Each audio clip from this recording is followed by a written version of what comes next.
Purnamadaha Purnamidam Purnat Purnamudachyate Purnasya Purnamadaya Purnameva Vasishyate. Om Shanti Shanti Shanti. Om Brahmanandam Param Sukhadam Kevalam Jnana Murtim Dvandvatitam Gagan Sadrisham Tattvamasya Laksham Ekam Nityam Vimalamachalam Sarvadhi Sakshi Bhutam Bhavatitam Trigunarahitam Sadgurum Tam Namami. Om.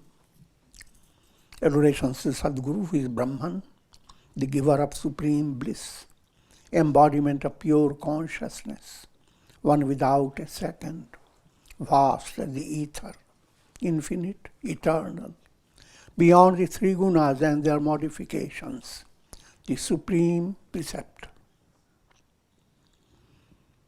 Yoga Vasistha, Sthiti Prakarana,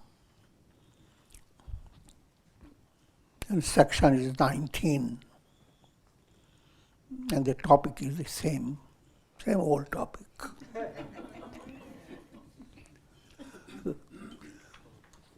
Oldest of all. What is the oldest? The truth.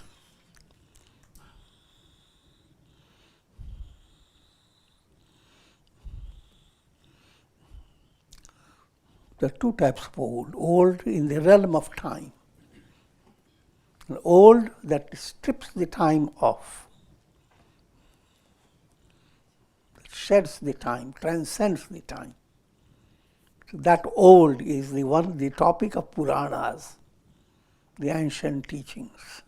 Ancient doesn't mean you are going back in time. It means transcending the time. You transcend the time, you are the most ancient and most novel.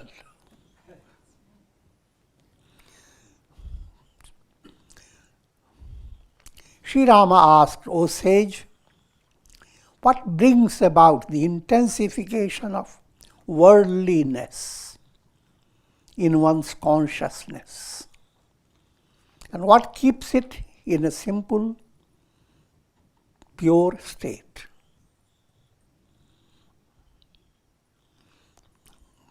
That's a profound question. The truth is pure awareness. But what creates the experience of this terrible world process?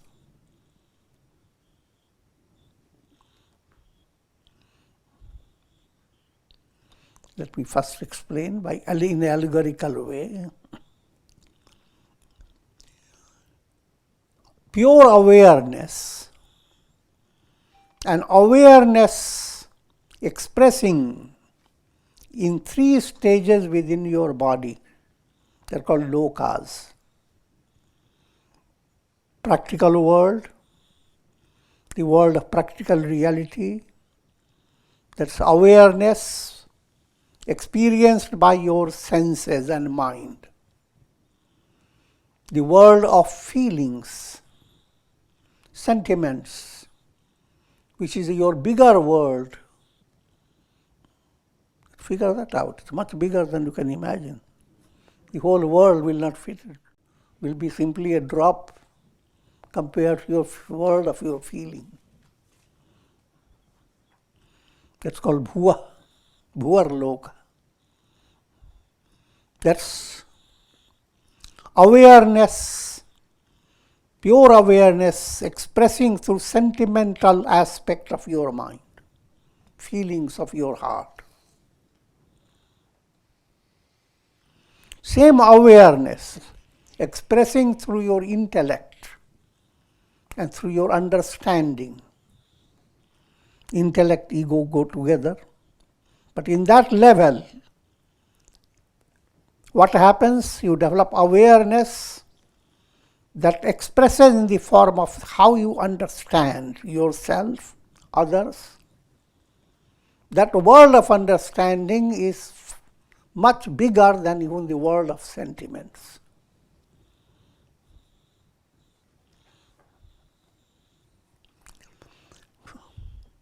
But all these three worlds are bringing about the expression of pure awareness. Pure awareness is without the physical world, without the world of feeling, without the world of your understanding. You have a little glimpse of that when you go to sleep. There is no operation of your senses and mind, no operation of your feelings. And you put your ego like a sandal under your bed. Ego is not there either. You are stripped of three planes, and you don't understand what a mysterious experience you have entered into. And you don't miss any one of them. Having stripped of three planes, you have no one to tell you the story of what happened in the past, what is going to happen in the future. How many people are living their lives with so many problems, and how wonderful you are. Nothing of that. And how many wonderful guests have arrived. Time doesn't matter. Space doesn't exist. That's the picture of pure consciousness. If you are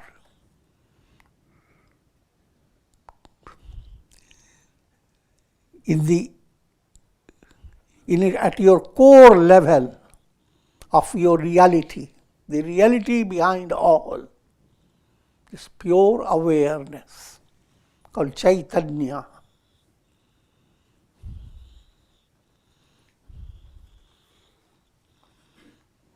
Just like behind all illuminations of the sun, the reality is the sun. No matter how the illuminations may give you their different stories. Talk to a sun reflected in a jar. How many things happened during the night? How many roaches jumped into it?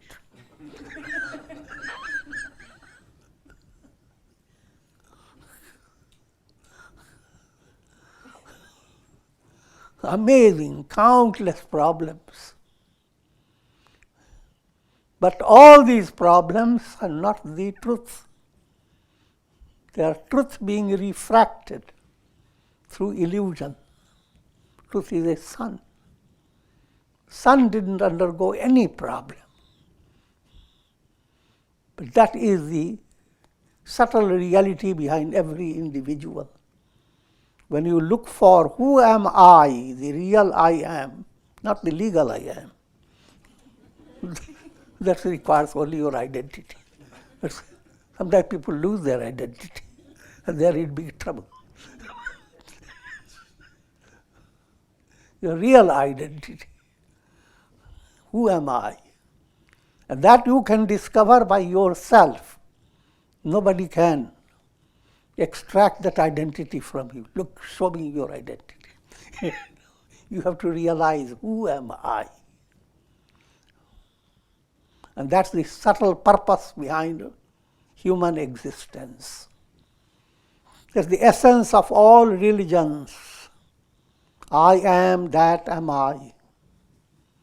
And to discover, allowing your mind, but mind, in order to discover that I am, has to be disciplined and cultured in such a way that it does not work exactly like as it works with objects.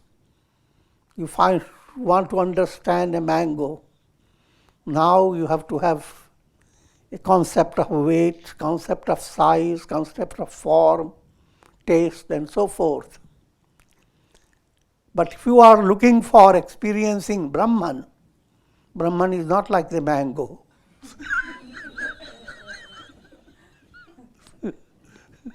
Brahman is beyond concept. That movement, that's the art that you need to learn and evolve in your life through your sadhana.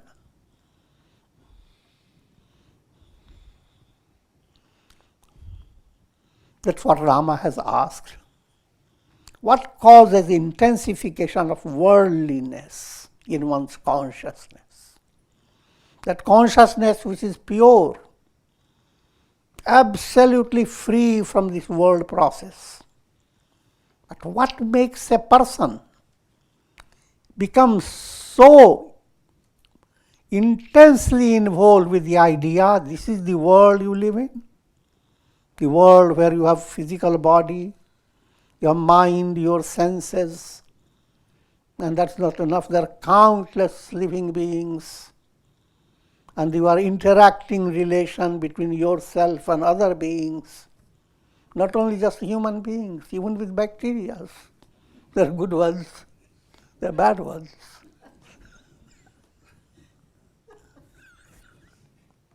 And there are countless planets and stars, and we are related to all this vast universe.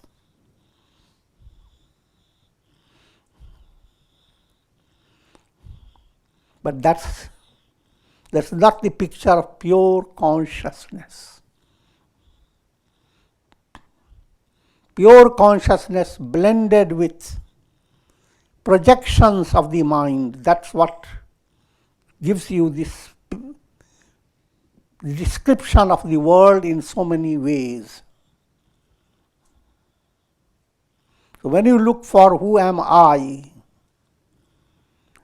as your mind becomes highly purified and sees the difference between thoughts of objects and thought process revealing the truth, the difference.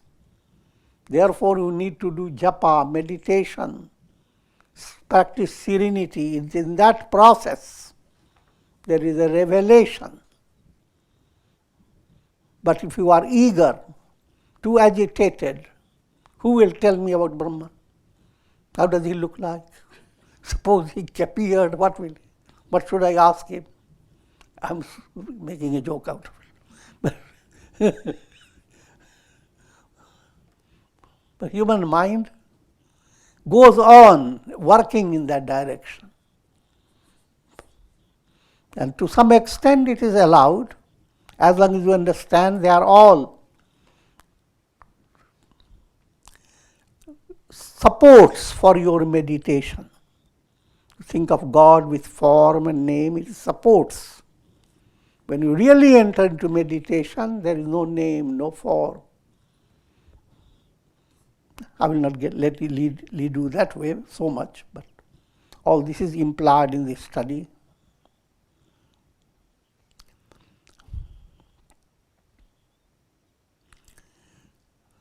So living a life where worldliness becomes strong, worldliness in three planes, bhur, bhuva, swa, that becomes your reality.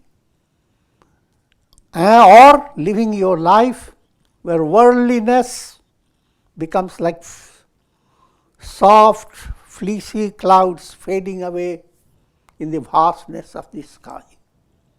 You are the sky. All this world, etc., past, present, future, all these are illusory refractions of consciousness. They don't constitute your consciousness. It's like all illuminations, whatever they happen to them have nothing to do with the sun.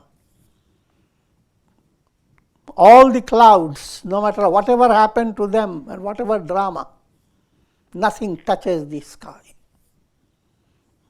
So you are like the sun, that's the deepest reality. You are like the sky, that's the reality. How to attain that? first to understand what led you, you who are the sky, what led you to feel you are a sky caught in a pot ether, space in a pot, or space caught in a needle.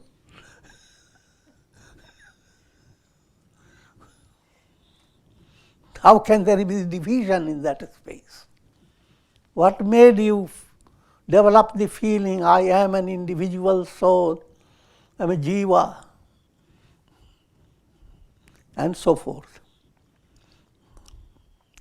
Sri Vasishtha explained, O Rama, when there is an awareness of stability in one's perception of the world, it is called a waking state.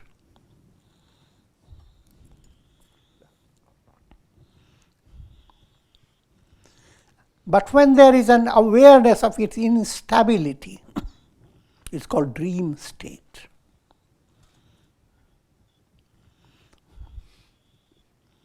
And when it seems to disappear, called sleep state. That's a simple illustration. What happens? But this is not a positive aspect. Positive, what I am implying when we say this is a waking state. This waking state is not the ideal waking state. There are two types of waking state. You are awake and you go on creating karmas, and you go on coming back in the cycle of birth and death. That type of being awake, which is worldly waking state, that's not spiritual awakening.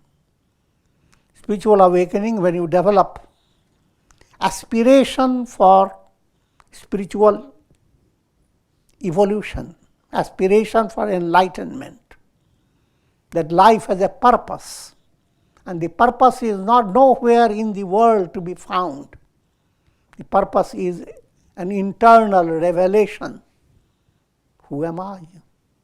Revelation that the I am in you, the ego, has no reality. Brahman alone is real. I am Brahman. Not an intellectual grasp, but a mystical revelation. That's the purpose of life. When you develop that type of understanding in your life, that's called Jagrat Avastha. That's where awake from a spiritual point of view.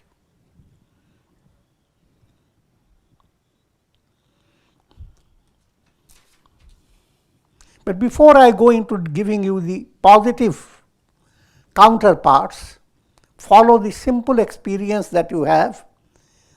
Things that have been brought to your mind again and again, and they have become mature in their creating their impression. That is your awaking state. But the same things to which you are awake today, as your mind moves away from those realities, say for example you love a particular object, a particular person, and you are awake to it, but due to some frustrating situations, the love didn't stay. Now, yes, once upon a time, that was my experience. But it's like a dream, it passes on. So that's the difference between dream and waking. Same experience, you didn't give much attention to it, it begins to dream away into the dream and into disappearance, sleep. You gave attention again and again, you are not unaware, you become aware. First stage of awareness, slippery, dream-like. But then you gave again and again more thought to it. Now you are awake to it. how awake, you can't go away from it. You find that awakeful state as your reality. And any idea of losing it is a terrible experience for the mind, terrible, terrible tragedy.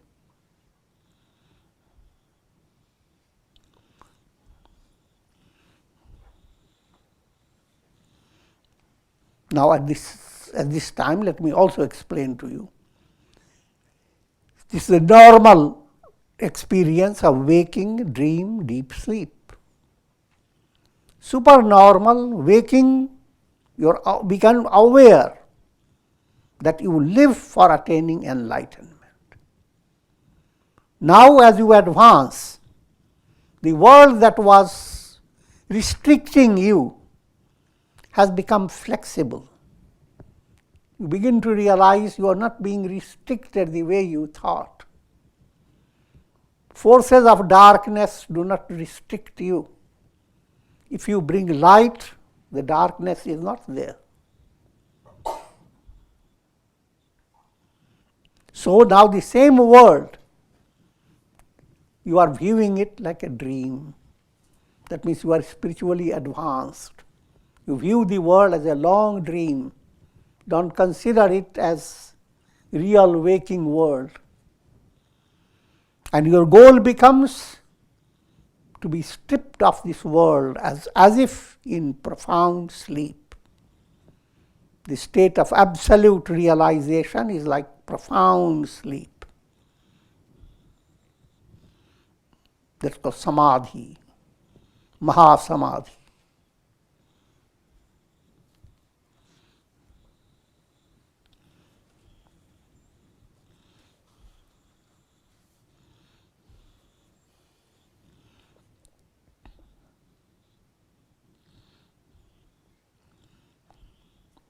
The entire world process is experienced in the heart. Here this heart is not according to Kundalini Yoga. This heart relates to Hridayam, which is also, people point by finger to the heart, but that becomes figurative. And therefore scriptures talk about realizing God in the cave of the heart. What Kundalini Yoga talks about, Sahasrara Chakra, and they point out Sahasrara Chakra at the crown of your head. Vedanta talks about core of the heart. The moment you start entering into your heart center, Kundalini chakras begin to open. First Mooladhara opened, now you are at the very beginning of the cave. Swadhisthana opened, you went a few feet towards the depth. Manipura opened, you are coming closer to the depth. Anahata opens, you are coming closer. Throat, more. Agnya chakra, you are just separated by a little veil. And ultimately you find yourself as the reality as you explore the mystic cave of your heart. Therefore, in Vedic culture, this whole process is described as guidance of Guru. Gu is Guha, cave. Ru, illuminer. The process that allows you to take a flashlight and go into the cave of your heart. Ultimately to discover you are the light of lights.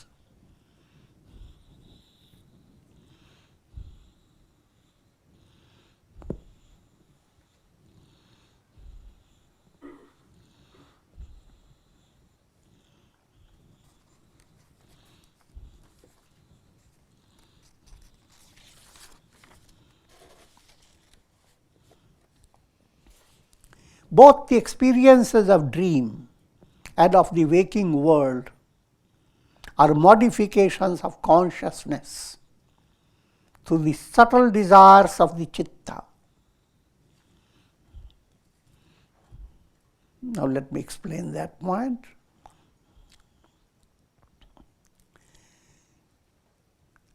During dream, 3 points are illusory.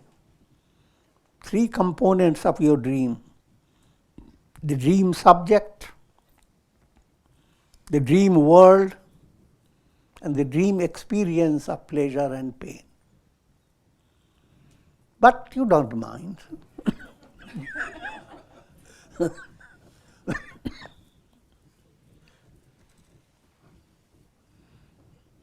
And dream brings about experiences that seem absolutely real. If in your dream you get car wrecked and all the tragedy that you experience is in no way different from any tragedy you experience in real world.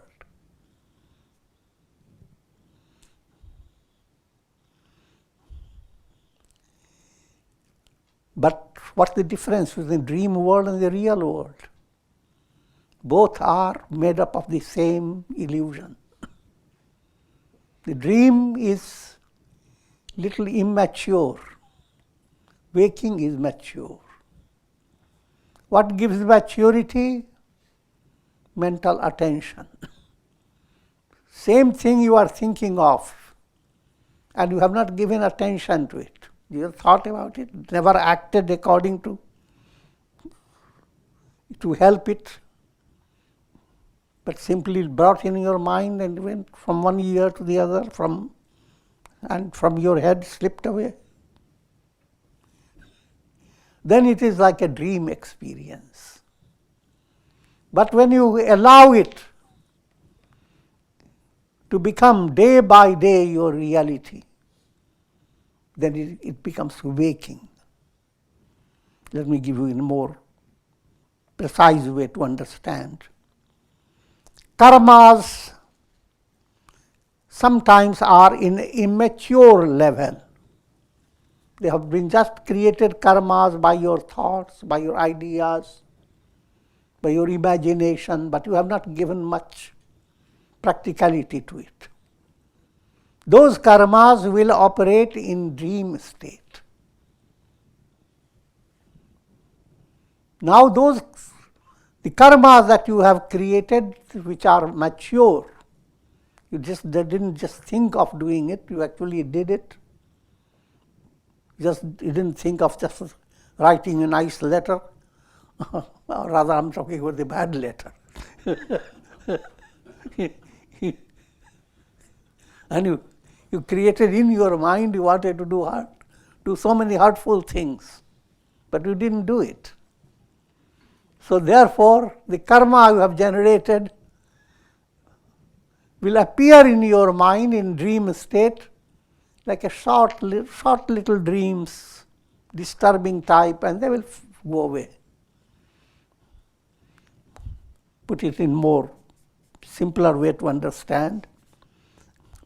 If you have created a negative karma that's going to bring a negative experience, like you will have experience of your car caught into an accident. Now suppose you have entered into sadhana process and have gone to practice more meditation, devotion. That karma becomes reduced.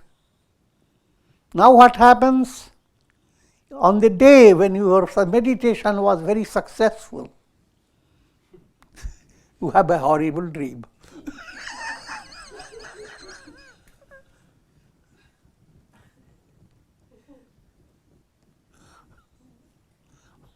And if you are immature, you will become discouraged by your sadhana. This is what meditation did to me. You are mature, you will be encouraged and inspired That is what was going to happen to you in your real life. But your sadhana reduced it. So it just happened in your dream. Karma that is mature, strong, that will work in your practical daily life. But the karma that has become immature, and that how can it be done? If your mind doesn't give too much interest, a certain karma, you begin to view it as your swadharma. You don't view it as a reality.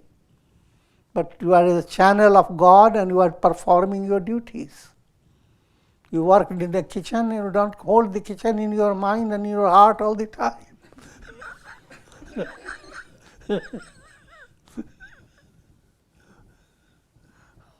Then the world begins to develop. It becomes like a dream.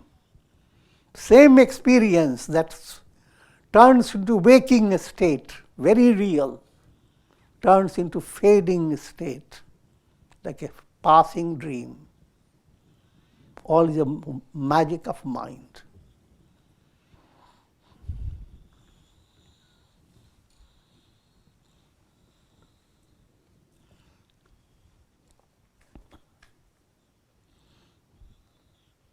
Therefore, having understood the illusoriness of the waking and dream states, one should renounce attachment to all that is transient and illusory. It is solely the deluded vision that the world is real that causes the soul to experience numerous births and deaths. This point has to be understood. As long as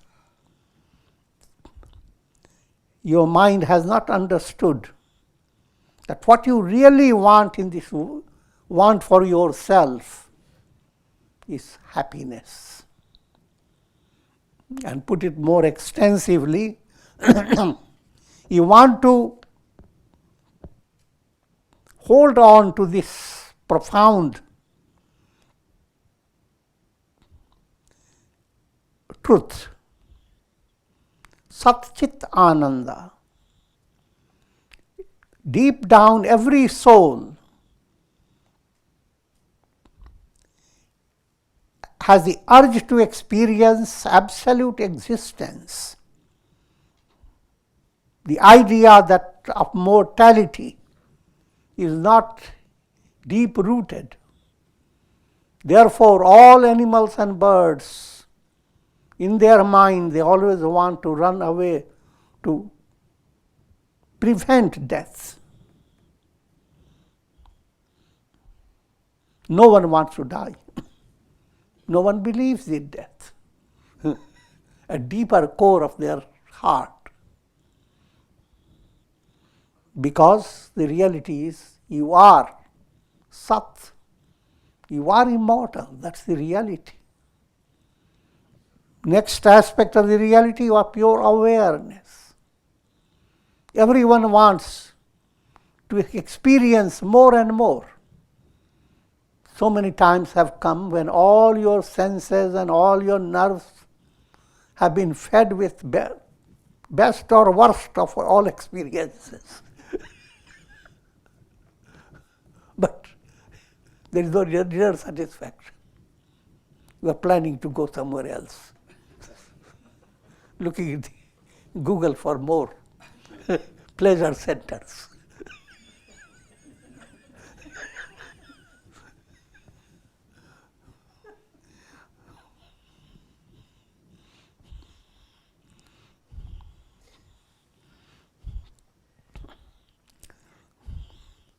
The reality is that you don't have to go anywhere. You don't have to look for yourself in the realm of your mind. You are beyond your mind. And all the picture of success, etc., that you would get is in and through your mind. Think of a person who develops the idea, unless I see somebody's face in my pad, my day will not go well.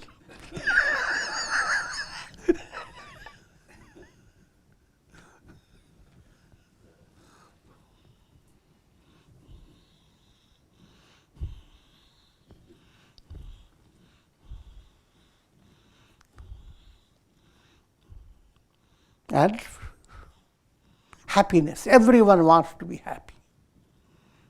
Satchit Ananda.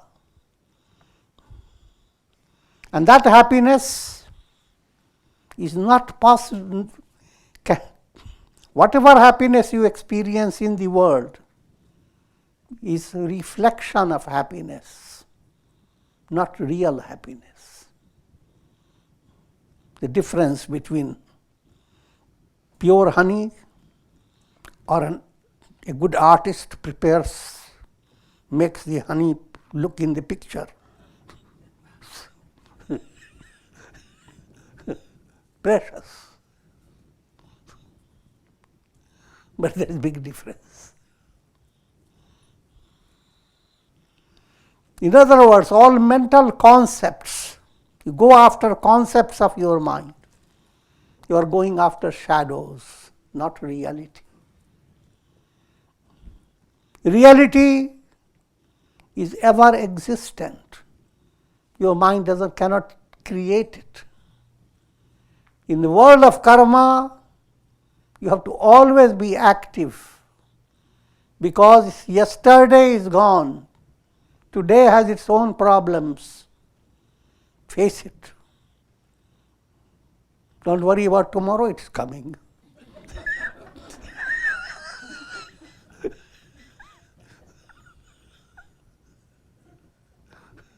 There's the world of karma. In that world of karma,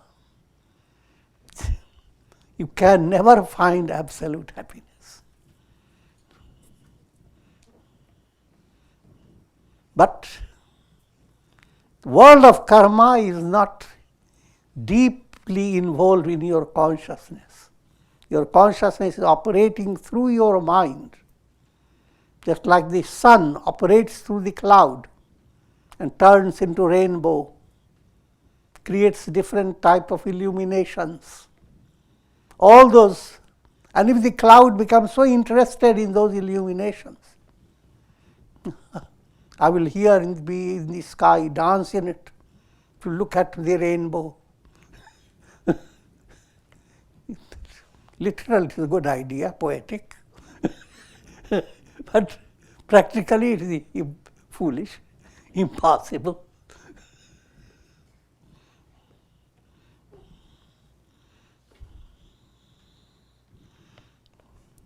In brief, complete absolute tripti, absolute satisfaction cannot be gained by your karma, no matter how wonderful things you do. Karma refers to activities of thought, word, and action. No matter how you think, no matter how you speak, no matter what actions, duties you do, you cannot come to a stage of finding a marvelous palace of happiness. That will exist forever. Not so. Nobody has done it. It's not possible. Liberation, on the other hand, doesn't require your body, doesn't require your mind. I'm talking from the advanced level. Because these are instruments of illusion. The reality within you is not the body, not the mind, not the intellect, and so forth. At the same time, just that shouldn't be deluded, as long as you are living with your body, mind, and senses, you need to be involved in integral yoga, a type of activity that allows your mind to find relaxation while doing all the jobs of the world. You end up purifying your heart and allowing your mind to be calm If you do that, then real art of life has entered in your heart. Because then in those moments of calmness, your intellect begins to shine without restriction. Otherwise, the intellect is colored by your so many unfulfilled desires. Now the intellect begins to bring out a simple awareness. Just like when headache moves away, what you experience? Your normal head.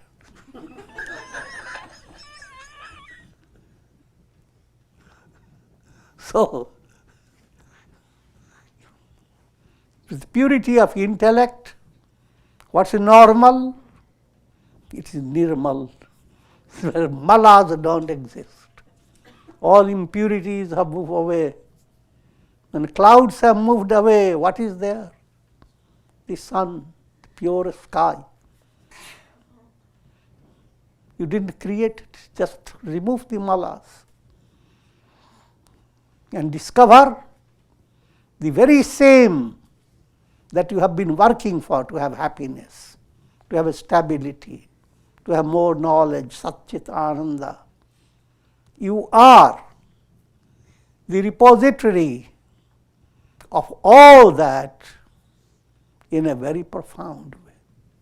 You are infinite existence, infinite awareness, infinite joy. In fact, you are the only one. Aham Tattvamasi. Brahman alone is real. You are the only one, the non-dual absolute self. Don't feel lonely.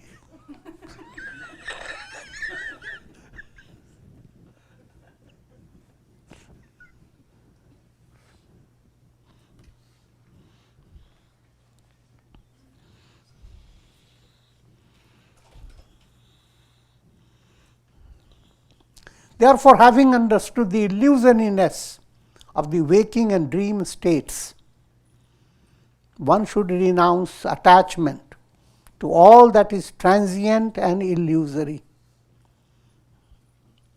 In other words, one should develop vivek and vairagya. Vivek to understand what is eternal, what is transient, what's real, what is unreal. What is serving your purpose or what is just distracting you in this world. That movement is called vivek, discrimination. And vairagya, things that appear with value, but having understood that they are appearances, they don't really have value. The ability to move away, the same substance that you looked at with fascinating eyes, now first have a disgusting view and then turn away. Not view at all. 2 stages of vairagya. Vairagya that requires your effort.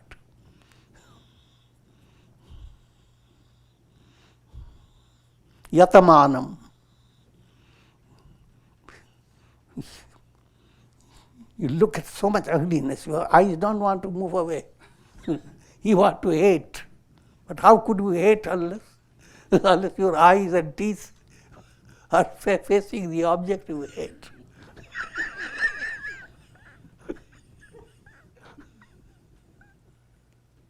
I'm joking. That stage of vairagya, that's the natural process. Everyone who has not already have the blessings from the past, then that's the way, first stage of vairagya, you feel you have been hurt by objects. Look at them and your mind goes on remembering all the negative things the object have done to you. Even about medicines. Took a wrong medicine. You go telling everybody.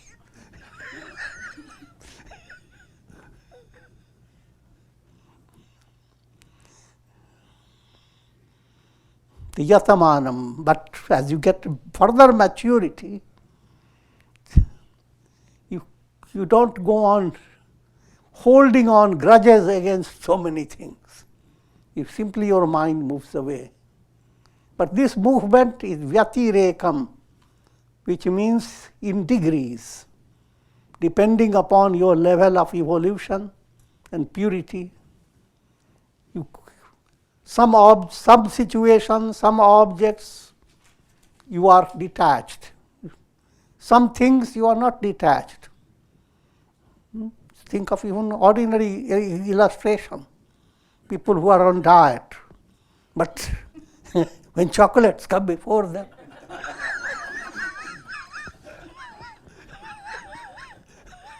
so,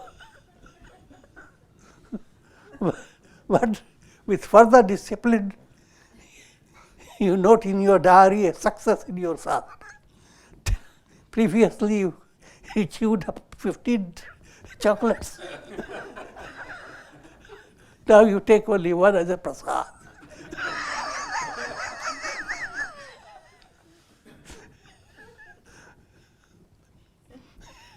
That's vyatirekam.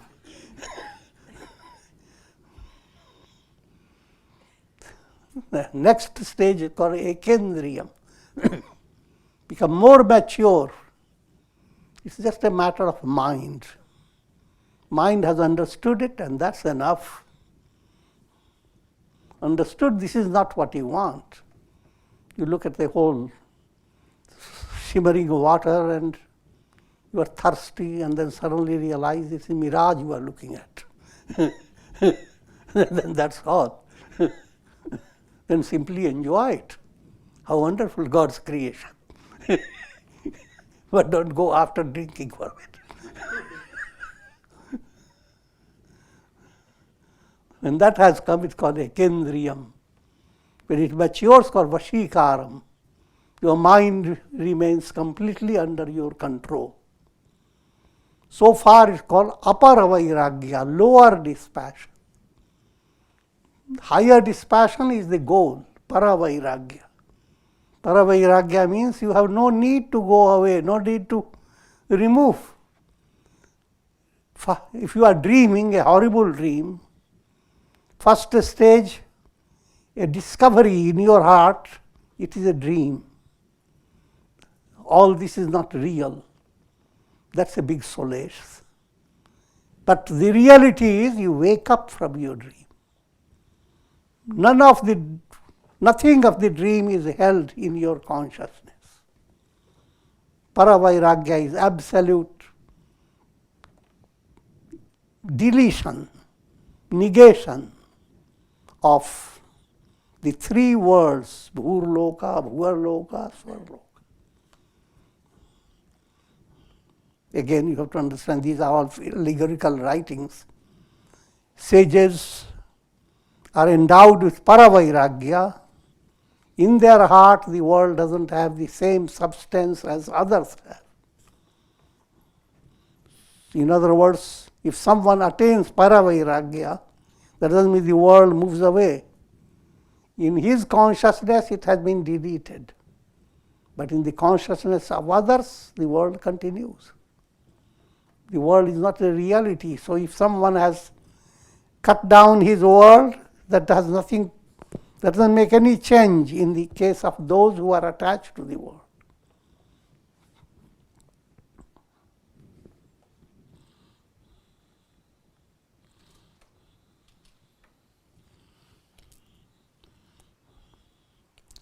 Simple point. Detach and attach. That's the mantra. Detach from the world, no matter how things are, positive, negative, prosperity, adversity. Create an art. All these situations you face, they are giving you opportunities for discovering your goal. Prosperity, if you consider it real opportunity, then you will develop, you will utilize your energy, because prosperity allows you to have more happiness, You are more awake to yourself. Now use that wakefulness for fulfilling your purpose. Whenever there is prosperous situation, ask yourself, what is the best thing you would like to have? And of course, the answer for Vedantic point of view is to go deeper into satsanga, deeper into understanding, go deep with your meditation and sadhana, because you have nothing to complain against. So why practice wholeheartedly? But if there is adversity, then again, not to spend your time complaining against it, but rather understand that it is an opportunity presented by God, opportunity for austerity. Because it takes a lot of time to understand what is austerity. Sometimes people spend 6 years in a ashram and they don't know what austerity is.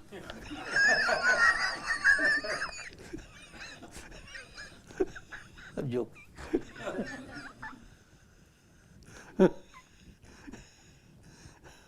Whenever, simple definition of austerity. First, to understand austerity, opportunity for austerity is a blessing. Austerity is a powerful help for your spiritual advancement. And then, where to find that austerity? Don't have to work for it. Whenever you are facing challenging situations, what's called adversity of any type, continue your self-effort to overcome the adversity. That you should not stop. But while you are doing that, you have time. It's like a plane is coming, but it's not there. So while you are waiting and keeping your ears open to the program, do your japa. Do some pranayam. Open the Gita book. Use your adverse situation without being shaken in your heart. Then what you will realize, you have gained more than ordinary sadhana. When you shine out of adversity, when the moon emerges out of a dark cloud, it shines brighter, believe it or not. The soul becomes brighter, stronger. The prosperity sometimes doesn't give you that much good as you are staying alert, steady, sustained through adversity and emerging victorious. So that's the formula for attaining enlightenment. Detach, attach. Detach from the world. The more you will detach, you become automatically attached to God. Godward movement. And that attachment is simply an allegorical word. You are not attaching. Yes. Reflected sun has a project of shaking hands with the sun, union with the sun. So it learns they are detached from all these parts, detached from all other reflected suns. Let me rise. To attach means it goes on discovering the reality that all this is God. And in practice, that also is profound source of best culture. In all human relations, beginning with your own family, even with your little child, don't be too overcome by your own ego. Turn away from your ego. Put in the shoes of your child. How does the child feel? Don't be too clever, don't say. She said, child doesn't have shoes.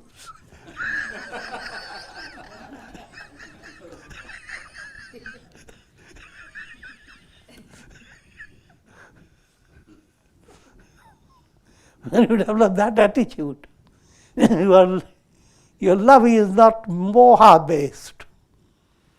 You are loving God in your relatives. And you are loving God within your own self. So it is this, instead of being attached to relatives and friends, raga dvesha creating attachment and hatred, you go on developing profounder love of God and profounder dispassion towards earthly values. With this I am concluding. Om Purnamadaha Purnamidam Purnat Purnamudachyate Purnasya Purnamadaya Purnameva Vasishyate. Om Shanti Shanti Shanti.